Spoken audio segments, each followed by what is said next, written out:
On the day that we look at Paula Meehan, I'll be looking at her real focus on society and history and her concerns for the environment. I'm delighted to see her on the course. She's a very, very interesting poet and she's relatively new to the course, as we know. So we'll be looking at the kinds of questions that could come up since we don't really have any past questions to go on. We'll be looking at buying winkles and that idea of the child running through the streets to get the winkles and looking at tenement life at that moment. We'll also look at the statue of the Virgin at Granhart Speaks. Sorry, it's very long, I have to read it.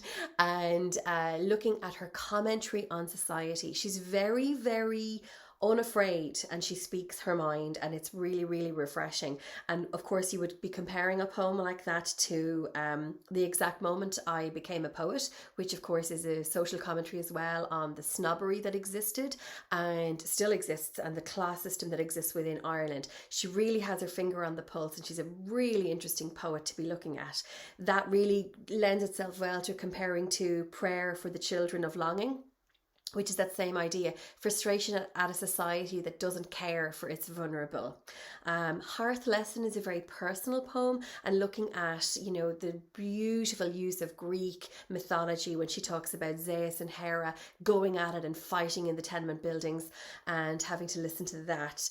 And then finishing up and looking at the beautiful Them Ducks Died for Ireland, and that idea that it's not just a historical poem or a poem about 1916, but also a real deep concern for the environment, which of course is very timely and fitting to what we should be looking at right now. So she's a very, very interesting poet, and it will be a day of looking through all of those poems, as always looking at technique, looking at how the poet describes what she wants to say, and then looking at the kinds of questions that could come up and how we help you to plan those essays and get your examiner through the essay in a beautiful and efficient way.